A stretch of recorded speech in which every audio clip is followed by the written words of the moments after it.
저는 고려11 행정사 사무소의 임현 행정사입니다. 네, 오늘은 공무원이 음주운전을 했을 때 받게 되는 법적 불이익으로서 벌금 등 형사처벌의 문제, 그리고 면허 취소와 같은 행정처벌의 문제, 그리고 소속기관에서 받게 되는 징계처분의 문제에 대해서 살펴보고, 그러한 법적 불이익을 받게 됐을 때 불복 구제할 수 있는 권리구제 수단 방법에 대해서 언론보도 사례를 중심으로 살펴보도록 하겠습니다. 네, 오늘 영상의 내용이 도움이 되었다면 구독, 좋아요 부탁드리겠습니다. 네, 먼저 제목을 보시면 성주군 공무원 연이은 음주운전 공직기강 무너져 라고 되어 있습니다. 그 내용을 보시겠습니다. 성주군에서 공무원들의 심심찮은 음주운전으로 내년 지방선거를 앞두고 공직기강해이를 우려하고 있다. 일부 공무원들의 연이은 음주운전으로 공직자 음주 일탈에 대해 철퇴를 가하겠다는 정부의 엄포도 무색하게 만들었다. 코로나19 맹위를 떨치던 지난 9월 A지역 부면장, 한 건은 여기 두 명인데요. 첫 번째 건은 부면장 B씨는 퇴근 후 관내 주민의 민원인 상담으로 반주를 한 후 저녁 7시경 음주운전을 하다 경찰에 적발됐다. 혈중 알코올 0.176%로 만취 상태인 것으로 알려졌다.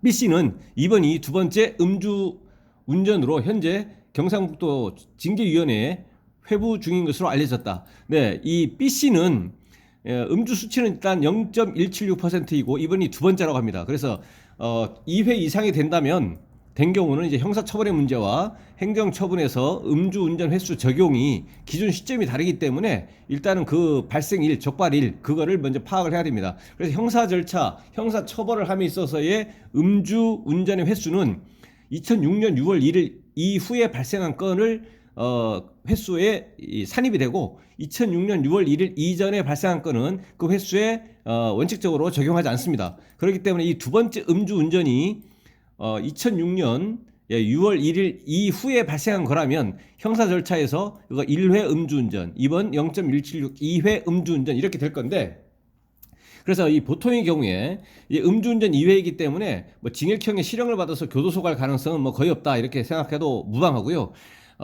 과거의 음주운전 시점이 만약에 2006년 6월 1일 이전이라면 이제 한 번 음주운전 횟수가 한 번으로 될 건데, 일단 그것부터 보면 2006년 6월 1일 이전이다.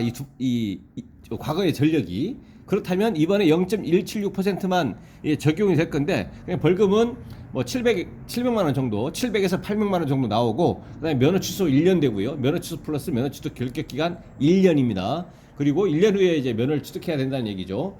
그래서 1년 동안은 이제 무면허 상태가 되고, 그다음에 소속기관에서 징계를 받게 됩니다. 그렇게 되고, 근데 이제 두 번째, 그러니까 첫 번째 것이, 그러니까 과거 음주운전 전력이 2006년 6월 1일 이후에 발생한 경우에는 벌금은 1,500만 원 정도 또는 2천만 원 정도까지도 나올 수도 있습니다. 그리고 징역형의 집행유예 선고를 받을 수 있습니다. 그리고 소속기관에서 징계를 받을 수가 있는데, 그 징계가 파면이나 해임 이런 배제 징계 처분이 아닌 이상 그 징계로 인해서 공무원 신분이 박탈되지는 않습니다. 공무원의 신분은 그대로 유지된다는 얘기죠. 설사 뭐 강등을 받아도, 직급이 떨어지는 강등 처분을 받는다고 하더라도 공무원 신분은 유지가 되는데, 근데 형사 절차에서 징역형의 집행유예를 선고를 받아버리면 그 공무원법상의 명시적 규정에 의해서 공무원의 신분이 자동으로 이제 소멸돼 버립니다. 당연 퇴직 사유라고 해서.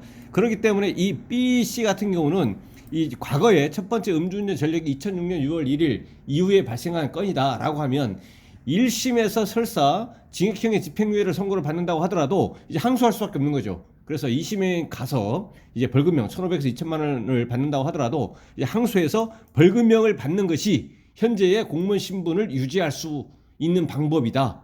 그렇게 할 수밖에 없다라는 거죠. 그래서 일단은 이 과거에 음주운전 전력이 2006년 6월 1일 이전이냐 이후냐 이거를 먼저 확인해 볼 필요가 있겠고, 그리고 2001년 이거는 이제 그 면허 취소 같은 행정처분인데, 2001년 7월 24일 과거의 음주운전 전력이 2001년 7월 24일 이전이라면 이번에 이번 음주운전으로 면허 취소 플러스 면허 취소 결격 기간 1년만 받는데, 과거의 음주운전 전력이 2001년 7월 24일 이후에 발생한 거라면 면허 취소가 이번에 되면서 결격 기간은 2년입니다. 2년.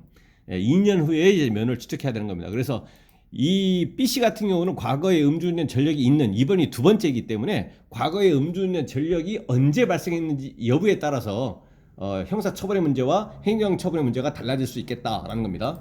두 번째 사례는 또 지난 10월에는 C 면장 D씨가 음주운전으로 경찰에 적발돼 검찰로부터 음주운전 사실을 통보받고 자체 조사 중이다.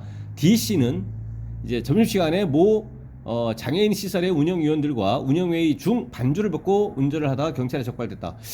단속됐다. 음주 측정 결과 회의 중 반주라고는 납득할 수 없는 0.186%로 나타났다. 0.186은 처음이라면 800에서 900만 원 정도, 벌금 800만 원에서 900만 원 정도가 예상이 되고, 다음 면허 취소 플러스 면허 취득 결격 기한 1년입니다. 1년 후에 면허를 취득할 수가 있고 1년 동안은 무면허 상태가 될 것이고요. 다음 이거에 대해서 아까 B씨도 마찬가지고 요 D씨도 마찬가지고 이 면허 취소 1년이든 2년이든 상관없이 수치가 매우 높고, 뭐 2년 결격의 경우는 더욱더 그렇고요. 이 수치가 매우 높기 때문에 이 면허 취소 1년에 대해서 구제받기 위해서 뭐 행정심판, 행정소송을 이제 한다고 하더라도 하는 것 자체는 다 할 수 있는데, 음주 수치가 과도하게 높은 점, 이것이 매우 불리해서 운전면허 취소에 대해서 구제받을 가능성은 지극히 희박합니다. 그래서 행정처분에 대해서 구제받기는 매우 희박하다 이것이고, 형사처벌의 문제는 특히 아까 말씀드린 것처럼 B씨는 이제 공무원 신분을 유지하느냐 마느냐가 형사 절차에서도 관련이 있기 때문에 더욱더 유의해야 될 필요가 있겠고, 요 DC 같은 경우는 벌금은 이 경우에 음주 수치를 기준으로 보통 하기 때문에 뭐 8,900만 원 이렇게 나옵니다. 그래서 이거에 대해서 약식 명령에 의해서 벌금형을 받으면 불복해서 7일 이내에 정치판 청구해가지고 그 정치판 청구 결과에 따라서 감경될 수도 있고, 그렇지만 대부분의 경우는 그대로이고 올라갈 수도 있고 뭐 다소 내려갈 수도 있습니다. 그렇지만 대부분은 그대로다. 그래서 예상되는 벌금액은 800에서 900이라는 겁니다. 그래서 내년 지방선거가 시작되면 그래서 걱정하는 목소리가 높다, 이 내용인데, 이거는 뭐 관련한 내용이고요. 그래서 오늘은 그 음주운전 관련해서 부면장 B씨하고 그 면장 D씨에 대해서 두 건에 대한 음주운전 건에 대해서 이제 벌금 등 형사처벌의 문제와, 다음에 그 면허 취소 1년이냐 2년이냐 행정처벌의 문제, 그리고 공무원 신분이기 때문에 소속기관에서 이제 징계처분을 받게 됩니다. 징계처분은 이제 먼저 필요적 행정심판이기 때문에 소청심사 청구를 할 수 있습니다. 근데 이제 일반적으로 음주운전을 원인으로 한 징계처분의 경우에는 이제 구제받기는 굉장히 어렵습니다. 물론 그 전부터 감경 사유 자체도 안 됩니다. 최종적으로 징계처분이 확정되기 전에 이제 상훈 감경이라든가 여러 가지 징계에 감경할 수 있는 것이 있는데, 음주운전은 처음부터 감경 사유 자체가 또 되지도 않습니다. 그래서 오늘은 이제 두 건의 음주운전 관련해서 이제 운전자가 공무원 신분이었을 때 받게 되는 벌금 등 형사처벌의 문제, 면허 취소와 같은 행정처벌의 문제, 그리고 징계처분의 문제에 대해서 각각 살펴봤습니다. 네, 오늘 영상의 내용에 대해서 질문 있으시면 댓글 남겨주시고요. 그러면 대댓글이나 별도 영상으로 답변 드리겠습니다. 네, 오늘 영상이 도움이 되었다면 구독, 좋아요 부탁드리겠습니다. 네, 감사합니다.